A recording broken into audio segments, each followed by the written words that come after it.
xilli ay cakirnaan siyaasi dhexda uga jirta Soomaaliya. Madaxweyne Xasan Sheekh Maxamuud iyo xukuumaddiisu waxay sheegayaan inay qabanayaan doorashooyin qof iyo cod ah. Mucaaradka Muqdishona waxay dalbanayaan miiska wadahadalka lagu soo laabto wadaroga looga shaqeeyo arrimaha doorashada. Wakiilada caalamiga waxay muujinayaan walaacooda ku aadan hanaanka geedi socodka siyaasiga ee Soomaaliya. Waxaa hadda soo baxaya in la aadayo mowjado cusub oo dhinaca siyaasadda ah. howlgalka midowga Afrika ee Soomaaliya ma haysta maalgelinta dhaqaale ee u baahnaa. Duniduna waxay u muuqataa inay si weyn Soomaaliya uga jeensanayso. xilli mas'uuliyiinta ugu sareysa dowladda federaaliga ee Soomaaliya golaha wasiiradu ay sheegayaan in Soomaaliya laga niyad jabo oo aysan jirin kaalmo dambe oo caalami ah. maamulada Puntland iyo Jubbaland oo geedi socodka iyo saameynta dowladda federaaliga ee Soomaaliya la hardamaya. waxay la sheegeen in Soomaaliya ay u baahan tahay in la badbaadiyo nidaamka dawliga ee dowladnimada saddexaad. ayna waajib tahay dhammaan dhinacyada siyaasaddu ay isugu yimaadaan hanaan wada hadal. sida ku cad war-saxaafeedyo ka soo kala baxay Puntland iyo Jubbaland waxaa lagu tilmaamay in waajib tahay nidaamka dowladnimada la saldhigo laga dhowro ficilada hal dhinaca. waxaan labada dowlad goboleed ugu yeereen madaxweyne Xasan Sheekh inuu dib ugu laabto nidaamkii dowladnimo ee lagu doortay kana fogaado inuu Soomaalida kala geeyo intii soo galayta. labada maamul ayaa soo dhaweeyay qaraarka ay qaateen dhinacyada madasha samata bixinta ee Muqdisho oo xalay si cad u sheegay mowqifkooda siyaasiga tamiyana inaysan Soomaaliya ka hirgeli karin aragtida hal dhinac, taasoo ay ku fasireen dhacdo aan caadi ahayn oo halis gelinaysa dowladnimada. fiila Soomaaliya waxay doonaysaa inay mucaaradka xoog ku maquuliso. ma ogtahay in Dr. Shaafici Aadan Dirir loo aqoonsaday dhakhtarka qalliimada ugu wanaagsan dalkeena Soomaaliya ahna dhakhtarkii ugu horeeyay ee dalka ka fuliya qalliimada casriga ah ee laserka uu heegan kugu yahay isbitaalka Shaafici ee magaalada Muqdisho. wasiirada xukuumadda federaalka gaar ahaan kuwa ammaanka iyo dastuurka ayaa dhawaan si cad u sheegay inay ka shaqeynayaan sidii looga adkaan lahaa xoog hubaysan xubnaha mucaaradka ee madaxweynuhu hore ula maamulay shuraakadii Mirinaayo. waxay sheegeen in la joogo waqtiga xukunka iyo doorashada dalkaba ay ku dhici lahayd nidaamka doorashooyin toos ah. isbedelada lagu sameeyay hoggaanka talisyada ciidamada xoogga dalka gaar ahaan in la kordhiyo awoodda ciidan gaar ah oo madaxweyne Xasan Sheekh gaas u maamulo waxay ka dhabaysay in mucaaradka loogu goodinayo awood ciidan oo looga adkaanayo, taasoo muujinaysa hubanti la'aan amni iyo mid siyaasadeed oo ay Soomaaliya dhexda u gali karta marka la eego muddo xileedka dhammaadka hay'adaha dowladda federaaliga.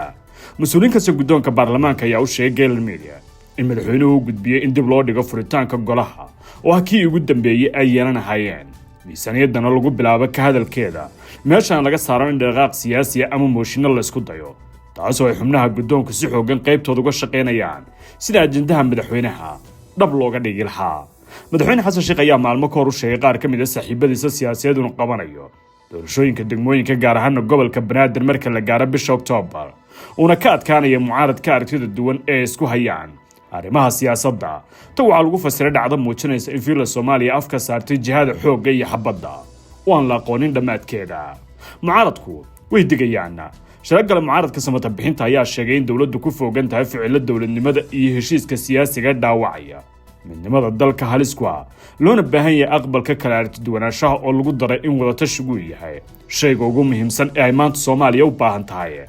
maalmihii la soo dhaafay xubnaha mucaaradku waxay la kulmeen saraakiil howlaha amniga laga saaray, dad dhulkii ay deganaayeen dowladdu ka boobtay iyo qaybaha bulshada oo la wadaagay niyadjabka ay ka qabaan dowladnimada, taasoo ay u sheegeen inay ka jawaabayaan. fariinta waxaa lagu fasiray in dhinacyada Muqdisho isla garanayaan bardhamaadka shaqooyinka ay dhinac kasta kala wadaan, gaar ahaan mucaaradka iyo madaxweyne Xasan Sheekh oo si xoogan isku fahmi waayay dhawaan maareynta arrimaha siyaasiga. saddexdii sano ee la soo dhaafay madaxweyne Xasan Sheekh ayaa helay dalaal siyaasadeed oo ku xaqiijiyay qaar ka mid ah qodobada la xiriira wax ka beddelka dastuurka, haykalka dowladnimada dalka iyo geedi socodka siyaasiga, kaasoo ay ku abuurtay darafyo badan oo saameyn culus reebi doona. jawaabaha laga baxshay doodaha mucaaradka ayaa wasiirada xukuumadda qaarkood ku sifeeyeen inay yihiin kuwa doonaya inay dowladnimada la haraan hor socod aan lahayn. tan waxaa lagu fasiray kaafiye kala dheeri ay darafyadu kala joogaan. muddo kororsi farsamaysan sida ay qabaan dhinacyo badan oo siyaasadda Soomaaliya falanqeynaya waxay sheegeen madaxweyne Xasan Sheekh aad u quuldareynaya meelmarinta muddo kororsi 2 sano balse ay ku horgudban yihiin caqabado cusub oo la xiriira sharciyada nidaamka dawliga, beddelka dastuurka oo si xoogan loogu kala tagsan yahay iyo xataa hanaanka doorasho oo aan heshiis lagu ahayn, iyadoo haddii la gaaro dhammaadka bisha December ee sanadkan loo arki karo inay tahay xaalad hubanti la'aan oo Soomaaliya ay dhexda ka gashay iyadoo aan lahayn heshiis siyaasi ah.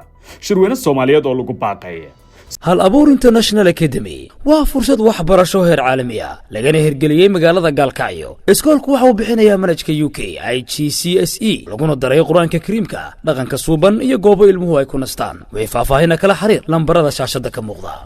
Si aan horey u hirtabinay bishii May, hay'adda mucaaradka oo lagu daray madaxda maamulada Puntland iyo Jubbaland ayaa quul daraynaya in haddii la waayo wadatashi siyaasi iyo go'aano siyaasadeed oo loo dhanyahay ay waajib tahay inay abaabulaan dhabaha qabashada shirweyne Soomaaliyeed oo lagu gorfeynayo hannaanka dawladnimada iyo sidii loo ilaalin lahaa midnimada dalka inta ay soo galaan. Sida ku cadmurtiyadii xalay ka soo kala baxay Muqdisho, Puntland iyo Jubbaland waa lagu idaafeeyay in la joogo waqtigii dhab loo wajihi lahaa in la badbaadiyo dawladnimadii saddexaad ee Jamhuuriyadda Federaalka, taasoo macnahaan ka dhigan hadda fiilo Soomaaliya ee dhinacyadan ay ku kala qoosteen hannaanka wada hadalka muddaxileedka dhamaadka ee hay'adaha dawladuna abuuraya shakiga in loo socdo jid aan dhamaadkiisa la aqoonin.